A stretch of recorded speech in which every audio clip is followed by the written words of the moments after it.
आज के इस वीडियो के माध्यम से हम लोग जानेंगे हमारा पर्यावरण यानी भारती भवन का अध्याय 8वां और उसमें जितने भी सारे जो हैं आपके लघुत्तरीय प्रश्न पत्र दिए गए हैं आज उन्हीं का हम लोग आंसर करेंगे। तो पहला सवाल क्या है, पर्यावरण किसे कहते हैं?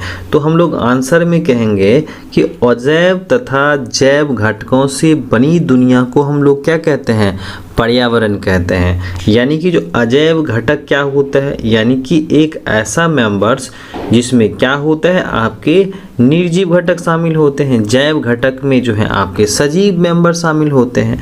और एक डिफिनेशन आप लिख सकते हैं, पर्यावरण जो होता है ना वह दो शब्दों से मिलकर के बना होता है, परि और आवरण, है ना। और परि का मतलब क्या होता है, चारों तरफ, आवरण का मतलब क्या होता है, क्षेत्र होता है। तो किसी भी जीवधारी के चारों तरफ का क्षेत्र जो होता है ना वह उस जीवधारी का क्या कहलाता है, पर्यावरण कहलाता है। अगला जो सवाल है वो है पारिस्थितिक तंत्र क्या है, इसकी परिभाषा दें। तो आंसर में करेंगे पारिस्थितिक तंत्र जीव मंडल का एक क्या है, स्वयंपोषी संरचनात्मक तथा कार्यात्मक इकाई है। या नहीं तो हम लोग कह सकते हैं कि जो हम लोगों के प्रकृति में सजीव होते हैं ना, यानी जैव अवयव होते हैं, वह अपने अजैव के साथ यानी अपने पर्यावरण के साथ अंतः संबंध बनाते हैं, जिससे एक तंत्र का निर्माण होता है, जिसे हम लोग क्या कहते हैं, पारिस्थितिक तंत्र कहते हैं। अगला सवाल है पारिस्थितिक तंत्र के किन्हीं दो जैव घटक के नाम बताइए, है ना। तो पारिस्थितिक तंत्र के जो है ना दो घटक, तो यहाँ पर सवाल पूछा जा रहा है जैव घटक, और हम लोगों को पता होना चाहिए कि जैव किसको बोलते हैं, हम लोग सजीव घटक को कहते हैं, है ना। तो यहाँ पर जैसे पौधे हो गए, जंतु हो गए, ये सभी के सभी क्या होते हैं, आपके जैव घटक के अंतर्गत आते हैं। अगला सवाल है कि पारिस्थितिक तंत्र के किन्हीं तीन अजैव घटकों के नाम बताइए, यानी कि आपको बताना है अजैव घटक का नाम, है ना। तो यहाँ पर हम लोग आंसर्स में करेंगे भौतिक वातावरण, पोषण और जलवायु, यानी कि हवा, पानी, मिट्टी, आर्द्रता, तापमान, ये सब के सब क्या हैं, आपके अजैव घटक हैं, है ना, कि नॉन लिविंग है यानी कि निर्जीव घटक होते हैं। ठीक है, उसी को तो हम लोग अजैव घटक कहते हैं। उसके बाद अगला सवाल है कृत्रिम पारिस्थितिक तंत्र का कोई दो उदाहरण बताइए, है ना। तो कृत्रिम को हम लोग क्या कहते हैं, अंग्रेजी में आर्टिफिशियल इकोसिस्टम कहते हैं। इसी का एग्जाम्पल्स पूछा जा रहा है ना। जैसे आपके चारागाह हैं और उद्यान हैं। तो यहाँ पर समझने वाली बात है कि कृत्रिम पारिस्थितिक तंत्र क्या है, यानी एक ऐसा पारिस्थितिक तंत्र जो मनुष्य के द्वारा बनाया रहता है, उसको हम लोग क्या कहते हैं, कृत्रिम पारिस्थितिक तंत्र कहते हैं। जैसे चारागाह हो गया, जैसे कि घास का मैदान हो गया और उद्यान हो गया, है ना। तो ये क्या है, आपके कृत्रिम पारिस्थितिक तंत्र का उदाहरण है। ठीक है, आगे बढ़ते हैं कि मैदानी पारिस्थितिक तंत्र के आहार श्रृंखलाओं को जो है ना दर्शाना है। तो जो आपके क्या हैं मैदानी क्षेत्र के जो आहार श्रृंखला है ना उसके बारे में जो है आपको लिखना है। तो यहाँ पर है घास, बकरी और है बाघ, यानी कि घास क्या हो गए आपके उत्पादक हो गए, बकरी क्या हो गए आपके प्राथमिक उपभोक्ता हो गए, और बाघ जो हो गए ये क्या हो गए आपके द्वितीयक उपभोक्ता हो गए। तो इस तरह से आहार श्रृंखला है यहाँ का।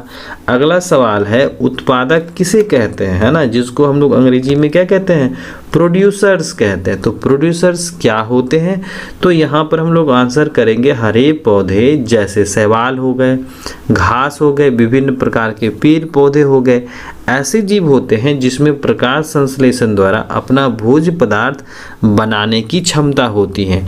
यानी कि यह क्या करते हैं, सूर्य के प्रकाश की उपस्थिति में प्रकाश संश्लेषण प्रक्रिया के दौरान अपना भोजन स्वयं बनाते हैं, है ना। तो इसीलिए हम लोग हरे पौधों को हम लोग क्या कहते हैं, उत्पादक के नाम से जानते हैं। तो कहा जा रहा है उत्पादक किसे कहते हैं, तो हम लोग आंसर्स में कह सकते हैं हरे पौधे क्या कहलाते हैं, उत्पादक कहलाते हैं।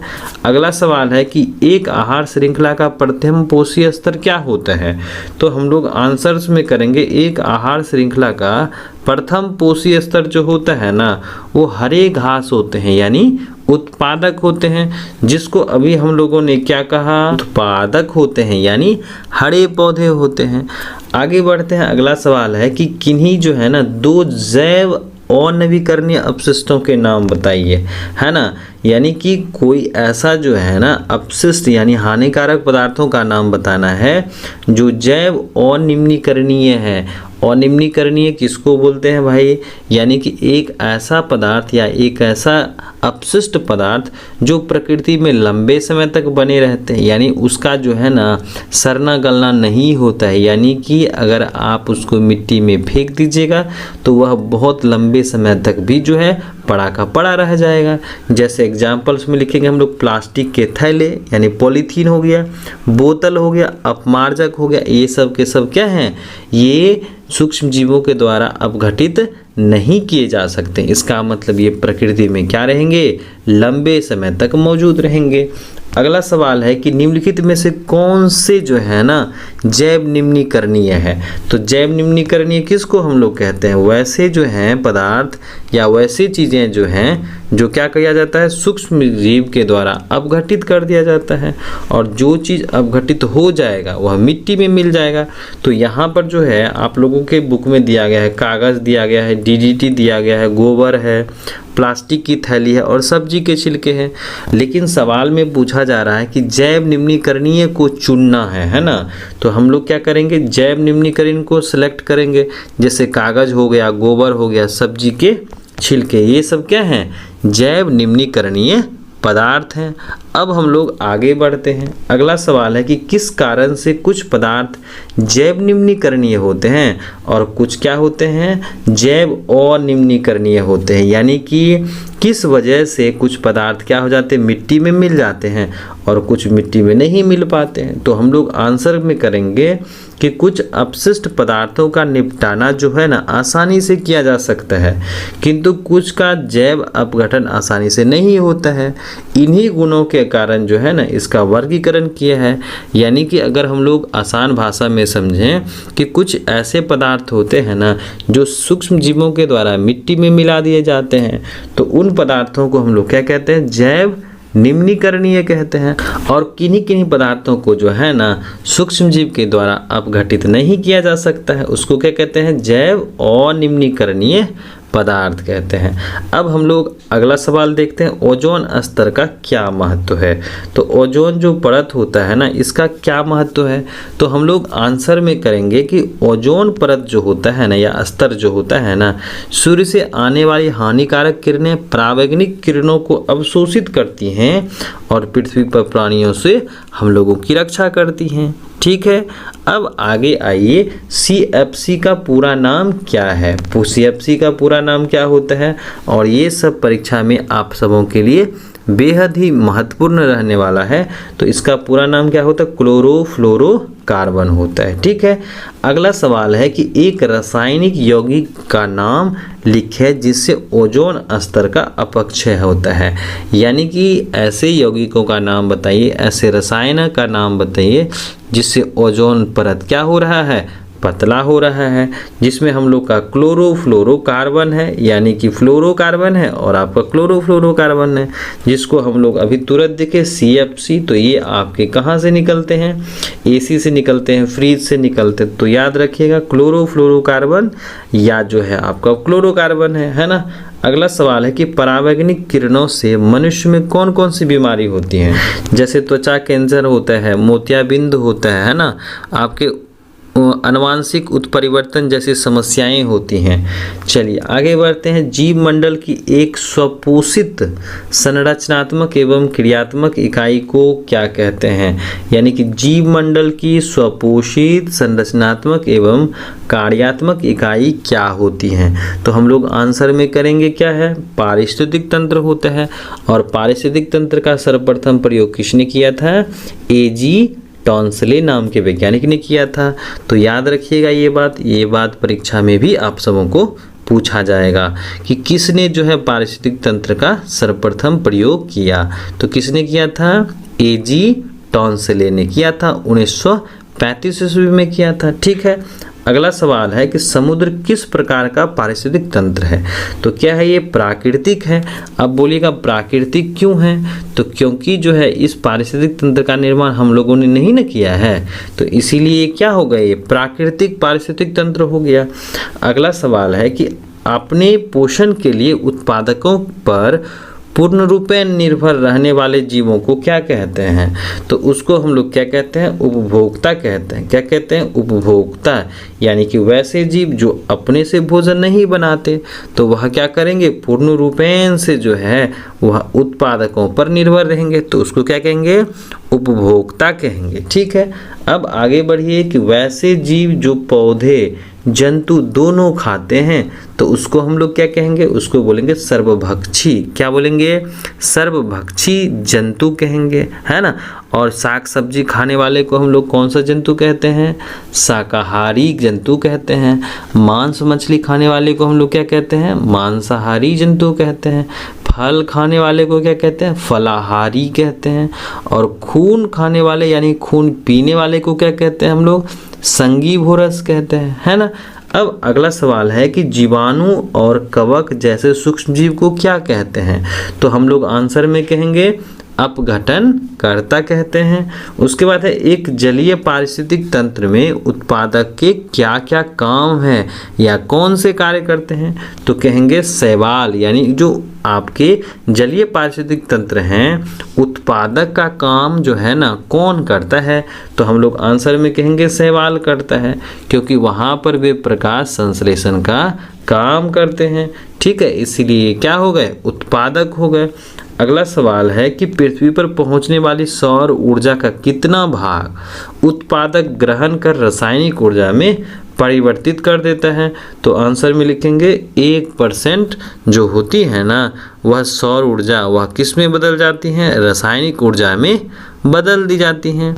अगला सवाल है कि आहार श्रृंखला के प्रत्येक पोषी स्तर पर कुल ऊर्जा का कितना हिस्सा अगले पोषी स्तर में स्थानांतरित होता है? तो हम लोग क्या कहेंगे?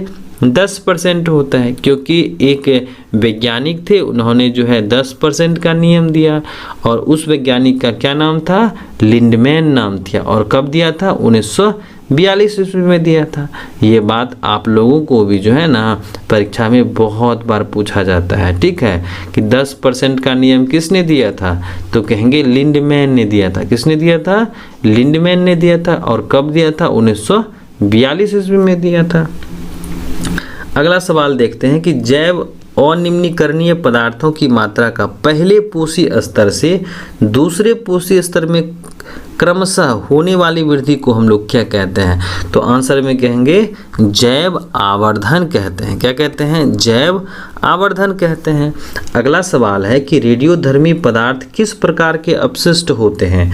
तो हम लोग कहेंगे अनिम्नीकरणीय अपशिष्ट होते हैं। तो अनिम्नीकरणीय पदार्थ हम लोग देख चुके हैं, वैसे पदार्थ जो सूक्ष्म जीवों के द्वारा अपघटित नहीं किया जा सकता है उसे हम लोग क्या कहेंगे?